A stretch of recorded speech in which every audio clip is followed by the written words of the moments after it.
한국에 가면 흔히 볼 수 있는 그 장면들 중에 미국에서는 흔치 않지만 볼 수 있는 장면이 사거리의 그 길가에 있는 정원이나 또 벽보에 큰 플랜카드, 배너가 붙어 있는 것을 간혹 볼 수가 있어요. 그 내용인즉 보면 내용에 사건의 경위를 설명하고 그 밑에 전화번호를 기록하고 그러나서 꼭 붙이는 말이 후사하겠습니다, 살해하겠습니다 라는 내용이 기록되어 있습니다. 근데 그 배너 안에 글귀는 뭐냐 하면 아무도 없는 시간이었는 것 같아요. 근데 뭐 차량이 아니면 오토바이가 잠깐 신호 정지하고 있는 때에 차가 뒤에서 들이받고 아무도 없는 것 때문에 그냥 지나쳐 가버리는 그런 사건들. 그런데 살아있으면, 운전자가 살아있으면 문제가 덜합니다만 운전자였던 이가 그 자리에서 그 현장에서 죽었을 때는 그 가족이 너무 안타까워서 누구라도 목격을 했는지 누구라도 보았는지 그 목격자를 찾는 안타까운 플랜카드를 볼 때가 있습니다. 그 사건은 사실인데 본 사람이 없고 증언자가 없기 때문에 누구도 그 사건에 대해서 진위를 말할 수 없는 그런 사건 말입니다. 참 안타깝죠. 그래서 거기에 있는 가족들은 참 억울하기도 하고 마음 답답하기도 하는 그런 사건들. 복음서에 기록되는 모든 내용 또한 예수님께서 이 땅에 계실 동안에 행적을 기록하셨습니다. 지나가는 곳곳마다 예수님께서는 제자들에게 무엇 하나라도 더 가르쳐주고 싶어서 알려주시지만 속없고 철없는 제자들은 늘상 오늘 질문을 던졌던, 부활하시고 나서 이제 승천하실 날이 며칠 남지 않았음에도 불구하고 지금도 분간하지 못한 제자들의 얘기는 언제 우리 출세합니까? 언제 하나님의 나라가 임합니까? 라고 마음 답답한 얘기를 하는 그 내용들이 복음서에 가득 채워져 있습니다. 주위에 있는 많은 사람들은 아이고 젊은 한 청년이 좀 잘나서 떼거리를 몰고 다니구나 하는, 일테로면 안 좋은 모습으로 보자면 양은이파나 오비파나 뭐 아주 가소로운 정도였던 떼거리 정도로 보았던, 그런데 무시할 수 없는 것은 가는 곳곳마다 듣지도 보지도 못했던 말씀이 선포되고, 그리고 그 말씀뿐만 아니라 기적과 이적이 나타난 장면들을 볼 때 무시할 수 없는, 주위에 많은 사람들이 보라 이거 하나님으로부터 선지자가 아니냐 하는 말에 거부할 수 없는 그런 지경에까지 이르게 된 거예요. 그러다가 이제 갑작스럽게 그 우두머리격인 예수님이 십자가 상에서 저주스러운 삶을 마무리 짓고 죽게 됐을 때 제자들 하나 남지 않고 다 도망하여 피합니다. 이 내용이 마가복음, 마태복음, 요한복음, 누가복음에 기록된 내용입니다. 그러면 이제 이야기가 끝이 났잖아요. 12명의 별 볼 일 없었던 청년들을 데리고, 가정 있는 사람이든 간에 어떤 12를 데리고 다니다가 그 선생격인 그분이 죽었으니, 그리고 흩어진 제자들로 인해서 더 이상은 이제 그 모임은 다시 모이지 않을 것 같아 보이는데, 어떤 사건의 기점으로 인해서 이들의 모임이 12이 아니라 매일매일 3천이 5천이 늘어나는 기이한 현상이 일어나게 된 거예요. 이 장면을 보면서 그냥 있을 수 없어서 누가가 이전에 복음서를 기록하면서 누가복음을 썼지만 다시 한번 이 서신을 써서 듣는 모든 사람들에게 알려주기 위해서 자기가 증인된 삶을 살기를 원하는 거예요. 여러분, 이것을 만약에 예수님께서 죽으시고 부활하신 이 모든 사건이 거짓이라면, 만약에 거짓이라면 제자들이 거짓을 내어놓고 자기의 목숨을 담보로 바칠 사람이 어디 있겠느냐 하는 거예요. 진실 앞에서 외면하고 도망하였던 제자들이 거짓이라는 것을 덮기 위해서, 거짓이라는 것을 그것을 위하여서 자기가 사직 가운데 자기 목숨을 내놓을 리가 어디 있겠느냐. 그렇다면 이것은 사실인데, 사실이라면 오늘 듣는 저와 여러분이 어떤 삶을 살아야 될까? 진실 앞에서 오늘 우리에게 요구하시는 성경의 요구는 무엇인가? 바로 우리가 증인이 되라는 거예요. 할렐루야. 증인된 삶을 살아라. 예수 믿는다는 것은 그냥 고작 주일날 성경책 옆에 끼고 다른 곳에 가지 않고 여가 선영하듯이 교회에 오는 그 정도가 아니라는 거예요. 내 마음의 사상과 관념을 하나 채우기 위해서 철학적 관념을 쌓는 그 정도가 아니라는 거예요. 내가 오늘 예수를 믿는다는 것은 예수님을 증거하는 증인의 삶을 살아야 된다는 거예요. 이것이 아니기 때문에 교회들이 힘없고 능력이 상실된 시대에 살아가고 있다는 것입니다. 이 일은 참으로 부담스러운 일이에요. 제자들도 주위에 있을 때 예수님을 다 등지고 도망가, 심지어는 마가라고는 요한은요, 그냥 혼이불을 덮어쓰고 예수님이 어떻게 되실까 하고 그렇게 보다가 그 추종자였던 이 마가 요한이 겉에서 너 이리 와봐 라고 잡아다녔더니 혼이불이 벗겨진 겁니다. 이스라엘의 의복을 이해하시는데 금방 웃음이 나와요. 여러분, 그냥 겉에 이불을 쓰고 있었던 사람이 그냥 아무것도 안 입고 혼이불을 쓰고 있었던 사람이 너 이리 와봐 했더니 혼이불이 벗겨진 거예요. 장면이 연상되시죠? 여러분, 표현을 안 하시려고 애쓰지 않아도 됩니다. 근데 또 혼이불이 벗겨졌어요. 그러면 혼이불 내놓으세요, 그렇게 얘기를 해야 되잖아요. 그런데 나 예수 모른다고 도망하며 걸음아 나살려라 도망가고 있는 그 장면이 자기 자신이 마가복음을 기록하면서 나는 부끄러운 이런 사람이었다. 자기의 그 연약함을 드러내면서도, 자기의 수치스러운 부분을 드러내면서도 어떻게 해서든지 드러나기를 원하는 대상이 있는데 예수 그리스도라는 거예요. 할렐루야. 내가 연약해진다 할지라도 그가 존귀한 자리에 있게 된다면, 내가 부끄러움 자리에 있다 할지라도 그의 영광을 위한 것이라면 내 부끄러움은 더 이상 부끄러움이 아니라고 말하고 있는 이 복음서의 기자들의 얘기가 이제 그곳에서 멈춰선 것이 아니라 교회의 시작이 어떻게 되었느냐는 거예요. 다 흩어졌다 나갔던 제자들이 다시 모이게 된 이유와 그들이 모였을 때 무슨 일이 일어났기에 그들이 하루가 다르게끔 부흥성장할 수 있었느냐는, 먼저는 이 복음서에 기록되어 있는 요구를 들어야 되는데 그게 바로 예루살렘을 떠나지 말라였어요. 한번 따라합시다. 예루살렘을 떠나지 말라. 사랑하는 성도 여러분, 예루살렘을 떠나지 말라 주님께서 말씀하신 요구는 무엇일까요? 예루살렘 그 성내는 예수님이 고난을 받으신 곳이고 십자가에 못 박힌 곳이고 제자들이 예수님을 부인하였던 장소예요. 그리고 그 핍박과 어려움 가운데 있었던 모든 일을 도망하는 자리가 바로 예루살렘이었어요. 요한과 야고보는 함께 그냥 고기 잡으러 가겠다라고 포기하였던 포기의 장소예요. 심지어 아까 말했던 것처럼 마가 요한은 예수님을 등지고 혼이불을 벗어놓고 도망하였던 장소가 이곳이었어요. 예루살렘은 수치요, 부끄러움이요, 포기하고 싶고 그것을 떠나고 싶은 그 장소예요. 그러나 우리의 하나님께서는, 우리 주님께서는요, 다시 시작할 장소를 어디에 두시냐면 부끄러움 당하였던 그 자리에서 다시 시작하기를 원하세요. 믿음이란 무엇일까? 피하는 것이 아니라 넘어가는 거예요. 한번 따라했으면 좋겠어요. 믿음이란 피하는 재주가 아니라 이겨내는 능력이다. 믿음은 피하는 게 대수가 아니란 말이에요. 믿음은 이겨내는 것이 믿음인 줄 믿습니다. 예루살렘은 그들에게 수치요 부끄러움이었지만 우리 주님께서 그곳을 다시 떠나지 말라 하셨을 때 부담스러운 그 부담을 끌어안고 다시 예루살렘에 모입니다. 도망가고 싶고 예수님이 고난을 당하셨던 그 십자가만 바라보아도, 그 장소만 바라보아도 마음에서 내리는 그 눈물을 닦을 그런 천이 없는 그러한 제자들에게 예수님은 너희는 예루살렘을 떠나지 말라 하신 거예요. 다시 세울 장소는 부끄러움과 수치를 지난 그 장소, 고난과 어려움을 지난 그 장소에 영광의 자리로 바꾸어 내시겠다라는 거예요.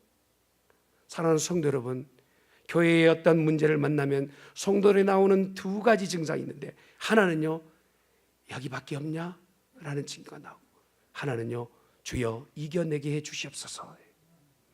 믿음은 어디서 자라나느냐?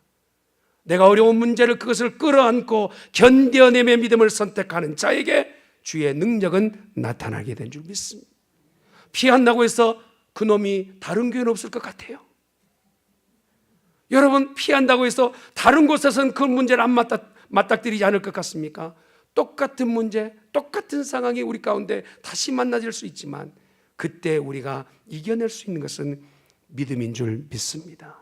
그래서 문제는 환경이 아니라 내가 변하면 환경도 바뀌는 거예요. 따라합시다. 내가 문제였습니다. 옆에 눈 보면서 나 때문이요. 나 때문이요. 가정에서도 직장에서도 교회에서도요, 이 말만 하면요 교회는 은혜가 돼요. 나 때문이요 하면요 은혜가 돼요. 그런데 앞에 있는 단어만 다 바꾸잖아요. 너 때문이야 하면 그 교회는요 풍지박산납니다. 저는 우리 중앙교회가 예루살렘에 다시 서길 바랍니다. 그 약한 자리, 힘겨운 자리, 버거운 자리, 피하고 싶은 자리, 그러나 피할 수 없는 자리, 주님이 그곳에 있으라니 있어야 될 자리, 그 자리가 되기를 주님의 이름으로 축원합니다. 또한 예루살렘은 어떤 곳일까요? 예루살렘은 바로 지금 현장입니다. 현실입니다. 내가 예루살렘에 가야 된다고 해서 지금 비행기 타고 예루살렘에 가라는 얘기가 아니에요. 수가성 여인이 예배할 때 내가 예루살렘에 가서 예배를 드려야 옳습니다만 내 형편과 처지가 그렇지 못합니다. 주님 앞에 얘기했을 때 예수님께서 말씀한, 네가 예배할 때 예루살렘도 말고 산에도 올라가지 말고 네가 예배할 때는 신령과 진정으로 예배할지니라.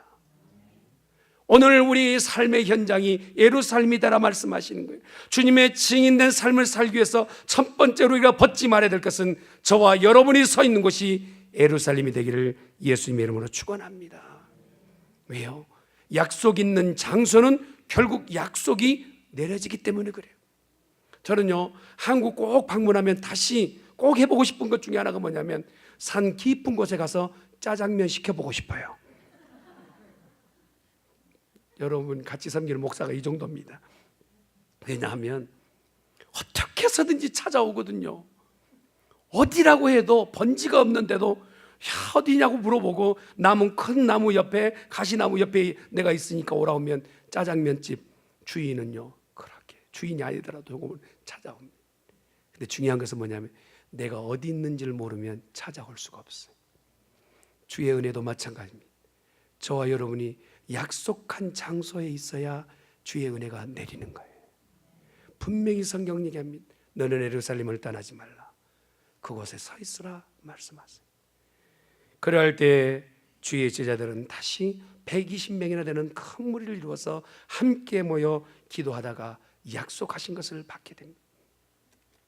저는요 성경에 기록되는 모든 말씀이 1.1획도 틀림이 없음을 믿습니다. 성령의 역사 또한 그대로 될 줄 믿습니다. 믿고 기도하면 성령이 오늘 불같이 내리며 물같이 우리 가운데 휘덮을 그 일들을 기대합니다. 요엘서 기자의 말씀처럼 너희가 마지막 때에 내 남종과 여종들에게 성령을 물붓던 너에게 부어주리니 그날이 임하면 너에게 있으리라 말씀하신 것처럼 성령을 약속하셨더니 성령을 주셨어요. 여러분에게 무엇을 약속하셨든지 간에 하나님은 그대로 응답하실 줄 믿습니다.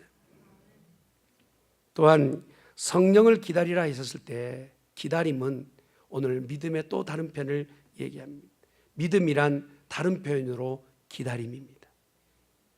이스라엘 백성은요 반천년 반백년을 기다린 것은 그냥 쉽게 기다림에 익숙한 사람들이 되었어. 메시아가 너희 가운데 임하리라 하였을 때 그들은요 창세 이후부터 아브라함의 이후부터 계속하여서 기다렸을 때 오직 한 사람을 한 메시아를 기다린 거예요. 문제는 뭐냐면 지금도 기다리고 있다는 것이 문제입니다. 지금도 이미 우리가 기다리고 있었던 주님은 이 땅에 오셨습니다. 아멘. 약속하신 대로 오셨어요. 그런데 이 기다림은 신앙의 다른 편에서 오늘 우리를 얘기한다는 거예요. 믿는 사람들 가운데서 꼭 우리가 찾아봐야 될 것은 뭐냐? 하나님이 한번 말씀하셨다면 내 마음의 분주함을 잠재우고라도 주의 말씀을 붙잡는 기다림이 필요합니다. 너무 빠른 빨리빨리의 문화가 유행인 이 시대에 믿음마저도요 기도 5분 하고 나서 금방 무엇이 될 것 같아요. 여러분 농부가요 무씨를 오전에 뿌렸어요. 무씨 그냥 무를 뿌렸어요. 그리고 나서 저녁 때 호미 가지고 무를 캐고 있으면 여러분 그 사람은 지혜로울까요? 미련할까요? 질문이 어려운 겹이요. 다시 무씨를 오전에 뿌렸어요. 근데 저녁에 가서 호미로 무를 캐고 있어요. 미련하죠. 사랑하는 성도 여러분, 말씀을 우리의 심령에 뿌리고 우리의 상황에 뿌렸어요. 그렇다면 기다리십시오. 지금 아직 응답되지 않고 내가 기대한 대로 결과가 맺히지 않는 것은 지금 연글고 있어요. 우리 하나님께서는 가장 좋은 것을 우리에게 주시기 위하여 준비하고 계신 줄 믿습니다. 그러니 저와 여러분이 기대하다가 실망할 것이 아니라 기대하면서 더 큰 소망을 얻는 복된 성도가 되어야 될 줄 믿습니다. 그런데 기대하고 기다리는 것은 어디까지 기다려야 되느냐? 주님께서 오늘 사도행전을 주셨을 때는 이제 제자들이 보는 가운데서 승천하고 계세요. 이걸 볼 때요, 우리가 믿기지가 않는 거예요. 우리 현실 세계 가운데서는 사람이 그냥 아무런 기계장치 없이 둥 뜬다는 것 자체가 어려운 일 아닙니까? 불가능한 일인데도 이 일을 가장 제자들 중에서는 그래도 고등학문을 배웠던 누가가, 그것도 대상인 데오빌로라고 하는, 데오스빌로스라고 하는 그 대상자가 명확해요. 그에게 기록하면서 오늘 얘기하는 거예요. 이것이 만약에 거짓이라면 헛된 얘기를 하는 아주 거짓부렁 아닙니까? 근데 너무 명확하기에 이것을 거짓으로 할 수가 없는 거예요. 그러면서 승천하신 예수님이 남겨주신 말씀, 그것이 무엇을 기다리라냐면 너 본대로 올라가신 그 주님은 다시 오시리라는 거예요. 할렐루야. 처음 들으신가요?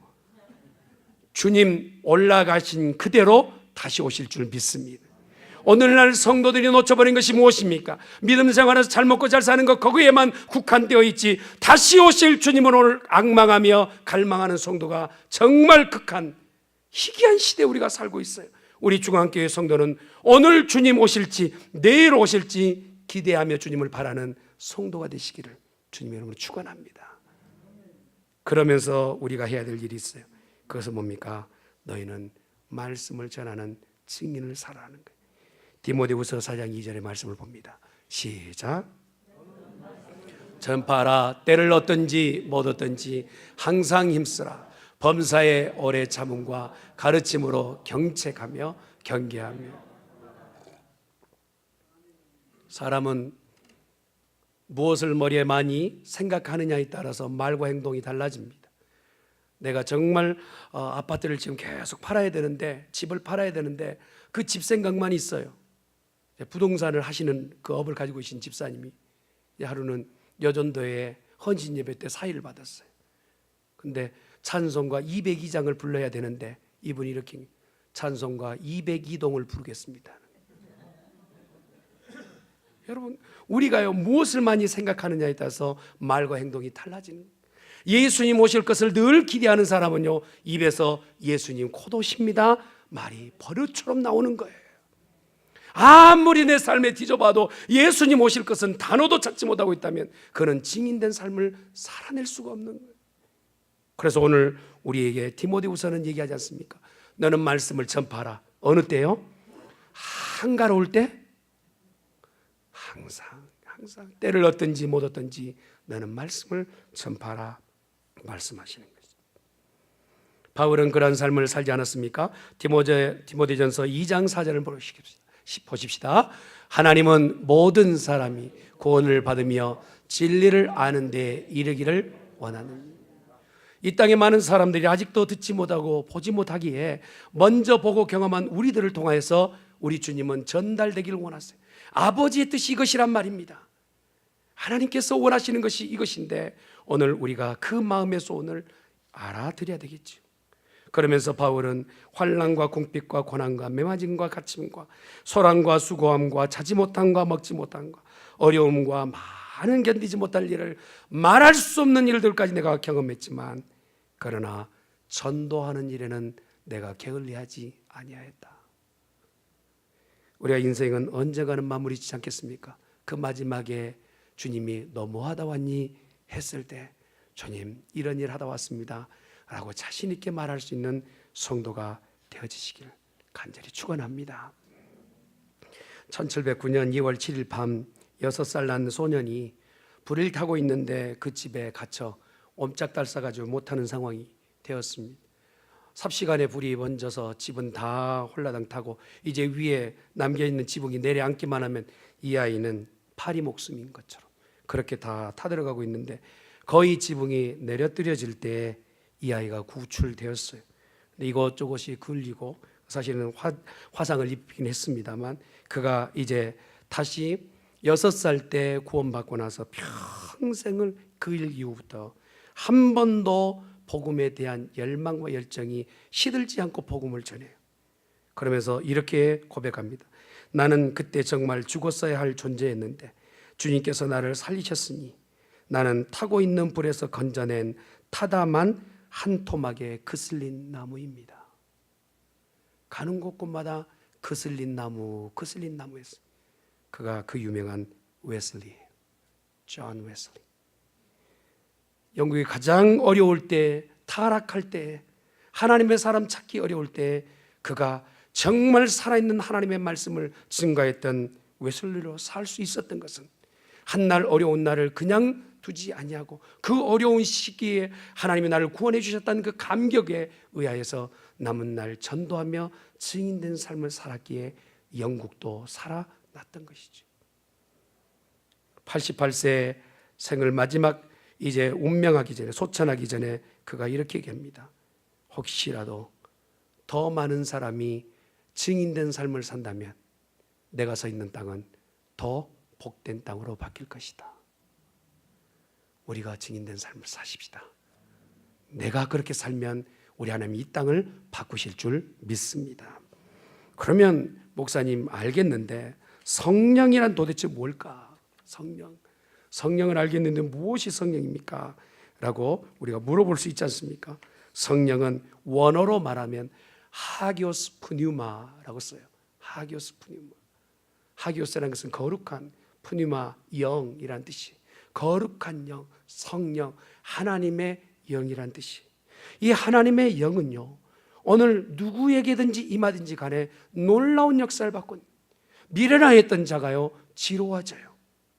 늘 실패하였던 자가요 성령이 임하면 그 능력에 의해서 실패가 아니라 성공된 삶을 살아내는 거예요.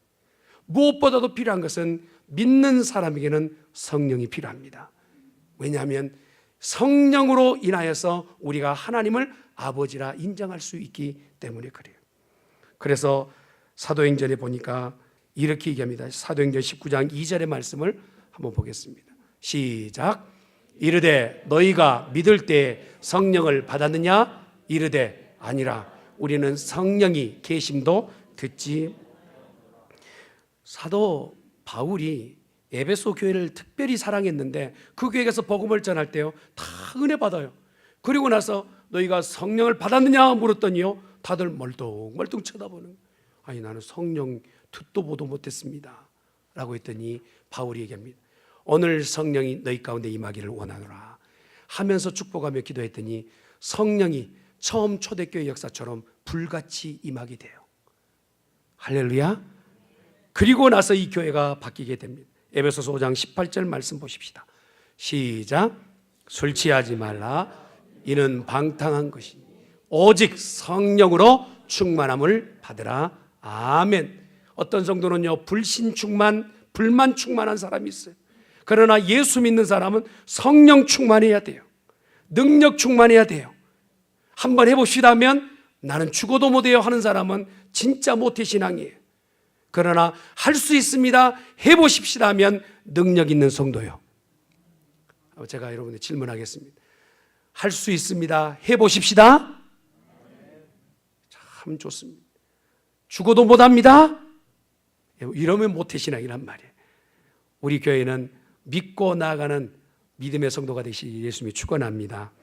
에베소 교회에다 이렇게 요구하고 바울이 복음을 전했을 때요 그곳에요 기도하는 사람이 늘고 회개하는 사람이 늘고 말씀 순종하는 사람이 늘고 충성하는 사람이 늘어요. 그리고 나서 유럽의 전 지역에 서포트할 수 있는 복된 교회가 되었다는 것입니다. 미국의 유명한 부흥 운동가였던 찰스 피니 목사님이 이렇게 얘기합니다. 죄인들이 회개하지 않는 것이 큰 죄이기는 합니다만 그러나 예수를 믿는다면서 성령 받지 않는 사람은 더 큰 죄인입니다. 찰스 피니의 말입니다. 왜냐하면 성령 받지 못한 사람은 순종할래야 할 수 없기 때문에. 성령 받지 못한 사람은요 충성은 입에서는 말하지만 그 안에서는 충성할 수 없기 때문에 그래. 성령 받지 못한 사람은요 말씀으로 살아낼 능력이 없어요. 그래서 성령이 그곳에 충만치 않으면 사단이 건드리기 쉽지만 성령이 그 안에 내주 교통하면 사단이 건드릴 수 없기 때문에 그래요. 저와 여러분이 성령에 충만한 성도 되어 악한 영들이 얼씬하지 못하는 복된 성도가 되어지십시다. 성령이 임하시면 오늘 우리 가운데 권능을 받는다 말씀하세요. 같이 보십시다. 사도행전 1장 8절 시작. 오직 성령이 너에게 임하시면 사마리아와 땅끝까지 이르러 내 증인이 되리라 하시니라. 아멘. 사랑하는 성도 여러분, 기도할 때 하나님께서 역사하는 것이 내 생활과 삶 가운데 보여진다면 기도를 멈출 수 있을까요? 찬양할 때 내 삶의 영역 가운데서 악한 영들이 점령하지 못하는 그런 바리케이트가 쳐진다는 것을 믿는다면 찬양을 멈출 수 있을까요? 여러분, 영적인 세계 가운데서는 지금 그 일들이 진행되고 있어요. 그러니 우리가 기도하고 찬양하고 말씀을 듣는 일에 열심을 내야 되는데, 성령이 우리 가운데 임하시면 권능을 받는다고 얘기했어요. 이 권능이라는 단어는요, 원어로 말하면 dynamis예요. 들어보셨겠지만 dynamis의 이 어원이 나중에 어떤 단어를 만들어내냐면, 한번 따라합시다. 다이나마이트. 그것을 조금 더 해석하자면 이거예요.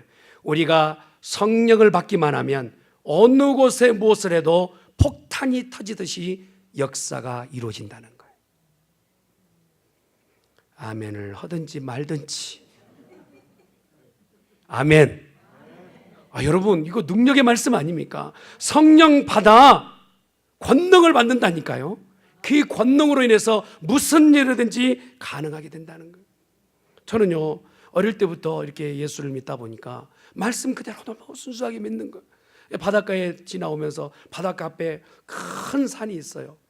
근데 큰 산을 향하여서 성경대로요, 산아 평지처럼 평지가 될지어다 기도했어요.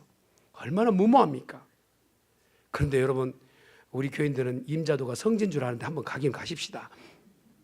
지금 가보면 바닷가 앞쪽에 그 산이 평지가 됐어요. 축구장이 됐어요. 이유인즉슨 모래가 좋다 보니까 모래를 파서 일본에 수출했어요. 그래가지고 그 땅이 완전히 평지가 됐어요. 기도하면요, 하나님이 어떻게든 일을 하세요. 아멘. 저는 그렇게 믿어요. 우리 중앙교회를 통한 하나님의 뜻과 계획이 분명히 있으세요. 기도할 때마다 그걸 느끼는 성도들이 있어요. 금요일마다 기도할 때마다 그걸 하나님께서 주세요. 사랑하는 성도 여러분, 성령 받으십시다. 성령 충만하십시다. 그러면 권능이 우리 가운데 임하게 될 줄 믿습니다. 예수님의 제자들이요, 적은 숫자지만 그들이 성령을 똑같이 받았을 때 놀라운 일이 벌어집니다. 예전에는 두려움에 예루살렘 그 관내 안에서 여관집에 문 닫고 더 이상 나가지 못했던 그 제자들이 성령을 받자마자 그들이 그냥 밖으로 나가서 말씀을 증거합니다. 내가 오늘 죽든지 말든지, 나를 죽이든지 살리든지 완전히 삶이 바뀌는 거예요. 그리고 나서 복음을 전하였더니 듣는 자들이 예수님을 믿는 숫자가 매일 어느 때는 3,000, 어느 때는 5,000으로 들게 됐다는 거예요.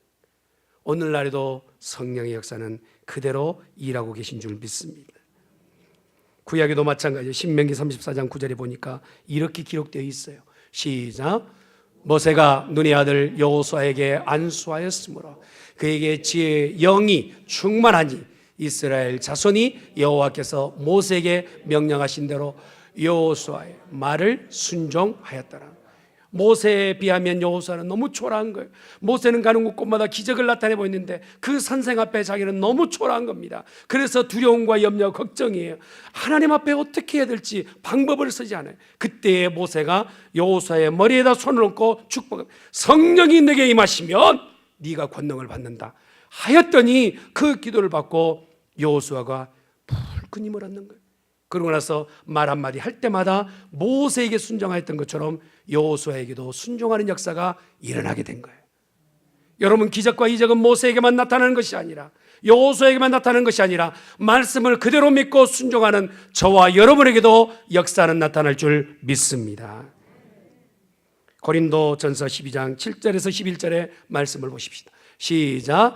각 사람에게 성령을 나타내심은 유익하게 하려 하심이라. 어떤 사람에게는 성령으로 말미암아 지혜의 말씀을, 어떤 사람에게는 같은 성령을 따라 지식의 말씀을, 다른 사람에게는 같은 성령으로 믿음을, 어떤 사람에게는 한 성령으로 병 고치는 은사를, 우리 하나님께서 우리에게 각자에게 주시는 이러한 은혜, 이것은 저와 여러분에게도 오늘도 가능한 일인 줄 믿습니다. 성경대로 믿는 사람이 또 있었어요. 영국 캠브리지 대학에서 열심히 공부하고 자기 고국으로 되돌아간 이스라엘 한 청년입니다. 그런데 되돌아가 봤더니 고국에가 이스라엘 땅이란 게 그렇지 않습니까? 땅 자체가 너무 척박한 거예요. 어느 곳에 무엇을 뿌려도 제대로 안 돼요. 그래서 아이디어가 하나 생기는데, 아니 물을 파면 되지 않겠느냐 라고, 물 파면 되지 않습니까? 라고 많은 사람들에게, 지인들한테 가서 물어봤더니 광야에 땅 판다고 물 나오는가 하면서 많이 배운 사람이나 교양 있는 사람이 동일하게 얘기하는 거예요. 그래도 배움이 있었던 이 캠브리지 대학교 졸업생이었던 이 사람이, 난 한번 해보겠습니다 하고 하나님께 기도합니다. 하나님, 이 부근의 땅을 파면 물이 나옵니까? 했더니 하나님께서 확신을 주시는 거예요. 나온다. 그런 확신을 주시는 거예요. 그럼 파보겠습니다 하고 팠더니 첫 번째 물이 확 하고 쏟아지면 할렐루야겠잖아요. 근데 두 번째도 아무리 파도 안 나와요. 지나가는 사람들이 막 손가락질하면서 참 열심히 공부하긴 했는데 저 사람이 참 뭘 모르는구만 하고, 그렇게 네 번째, 다섯 번째, 여섯 번째 땅에 파들을 가는데 땅이 촉촉해지는 거예요. 그러고 나서 어느 집에 갔더니 물이 꽉 타지는 거예요. 이런 형태로 15개의 물줄기를 팠어요. 그러고 나서 농사를 시작합니다. 이게 유명한 이스라엘의 키푸츠입니다. 이 일을 처음 시작했던 사람이 무사 알라말이라고 한 사람. 이 일을 보고 우리 박정희 대통령이 새마을 운동을 시작했지 않습니까? 우리는 불가능하다고 생각해요. 아무리 파들어가도, 아무리 만나도, 내가 아무리 재간이 좋아도 한 사람 전도해내는 거 어렵다고 얘기해요. 증인된 삶을 사는 거 어렵다고, 나하고는 전혀 상관이 없다고 이미 설레설레 손을 흔들어요. 그러나 오늘 성경이 합니다. 너희는 증인이 돼야 된다. 증인된 삶을 살아야 된다 말씀하세요. 우리를 살려두시고 은혜를 주시고 크신 능력을 주시는 그 목적은 바로 증인된 삶을 살게끔 하시기 위한 것인 줄 믿습니다. 그래서 마태복음은 이렇게 얘기합니다. 10장 18절에서 20절 시작. 또 너희가 나로 말미암아 총독들과 임금들 앞에 끌려가리니 이는 그들과 이방인들에게 증거가 되게 하려 하심이라. 너희를 넘겨줄 때에 어떻게 또한 무엇을 말할까 염려하지 말라. 그때 너희에게 말을 주시니 말하는 이는 너희가 아니라 너희 속에서 말씀하시는 이 곧 너희 아버지 성령이시니라. 아멘. 그래서 우리에게 당부하신 말씀이 있죠. 마태복음 28장 19절에서 20절 시작. 그러므로 너희는 가서 모든 민족을 제자를 삼아 아버지와 아들과 성령의 이름으로 세례를 베풀고 내가 너에게 분부한 모든 것을 가르쳐 지키게 하라. 볼지어다 내가 세상 끝날까지 너희와 항상 함께 있으리라 하시니라. 아멘. 보통 총동원 전도주일이나 전도 특별한 집회를 하면요, 한 번도 움직이지 않다가 그 주일은 아이고 목사님 보기엔 좀 눈치도 보이고, 그러니까 예배 시간 딱 되면 11시 예배니까 10시 한 59분에 움직인 척하고 잠깐 자리에 앉았다가 와야 되겠다는 이런 은큼한 생각을 해요. 여러분, 이번 전도 집회는 내가 하나님 앞에 누구인지를 보여줄 수 있는 귀한 계기로 삼으십시오. 아멘. 한 명이라도 주께 전도하는 이 일에 동참하셔서 내가 너를 증인 삼으리라 하신 말씀이 말씀으로 그치지 않고 내 삶으로 연결되는 역사가 있기를 예수님의 이름으로 축원합니다. 아멘.